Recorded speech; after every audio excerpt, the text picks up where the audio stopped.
لو هتصنف الانميات وترشحها للي حواليك هتعمل ايه صديق الاوتاكو؟ اهلا بيك صديق الاوتاكو. لو اول مرة تشوفني فلازم تعرف اني اكتر اوتاكو مواضيعه هتستفزك وكلامه ما يعجبكش، ولكن لو فكرت في كلامي ممكن تقتنع.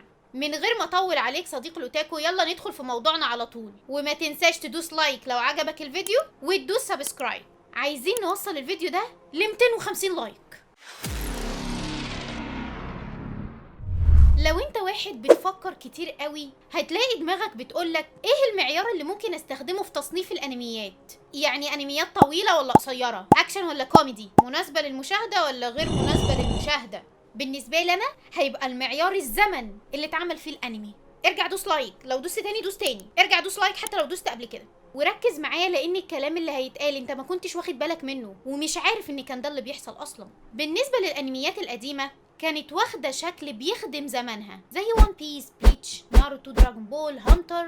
هتلاقي متوفر فيها القصة اللي قائمة على شخص واحد وبتركز عليه وعلى هدفه. ناروتو عايز يثبت نفسه ويبقى هوكاجي، لوفي عايز يبقى ملك القراصنة. بينما الانميات الجديدة لجأت ان البطل ما يكونش شخص، البطل هو القصة.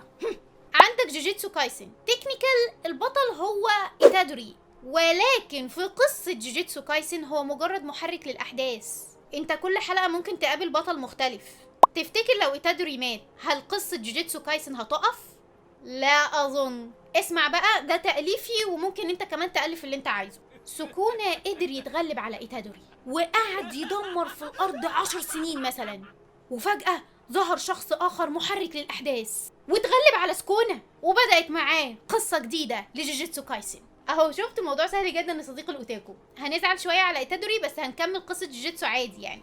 تعالى في معشوق الجماهير ديمون سلاير، الكل بيحبه الا انا. قبل ما تشتم، الانمي حلو وخطير بس مش مميز بالنسبه لي.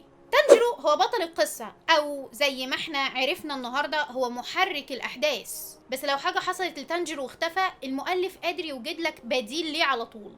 هنعيط كلنا على تانجيرو او انتوا هتعيطوا، بس القصة مش هتقف لان للاسف تانجيرو مش البطل. المؤلف مركزش عليه على قد ما ركز على القصة نفسها. بمعنى ايه هدف تانجيرو؟ يخلص على موزة؟ ده مش هدف ولا ده غاية يخليك تستمر مع تانجيرو. اي حد ممكن نطلعه يخلص على موزة. اعتماد المانجاكا الجداد على ان البطل يبقى القصة مش شخص بعينه شيء ايجابي وسلبي في نفس الوقت. بمعنى الايجابي زي ما قلت لك، لو غاب البطل القصة هتستمر مش هتقف، ودي حاجة ممتازة. ولكن انت هنا خسرت ارتباط المشاهد بالبطل.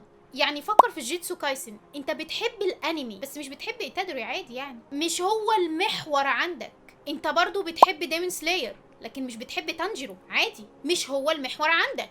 لكن لو فكرت في وان بيس او ناروتو، انت مرتبط بلوفي وناروتو اكتر من القصة. عندك استعداد تتفرج على اي فيلر ممكن يخص الاتنين دول. ولهذا انا اخترت في معياري للتصنيف الزمن. هل هو انمي قديم ولا انمي جديد؟ ملوش علاقة بقى بطويل قصير اكشن كوميدي. وهنا انا عندي سؤال، هل المانجاكا الجداد قصدينها ان البطل يكون القصة مش شخصية معينة؟ في الحقيقة دي حاجة هما بس اللي يعرفوها. اكتب لي صديق الاوتاكو رأيك في الكومنتات بخصوص الموضوع ده، واكتب لي كمان في الكومنتات اللي لاحظته في الانميات الجديدة مختلف عن الانميات القديمة. ولو كملت الفيديو للاخر شكرا جدا ليك صديق الاوتاكو. ما تنساش تدوس لايك وتتابعني على كل المنصات. ويوش إيكيموشو.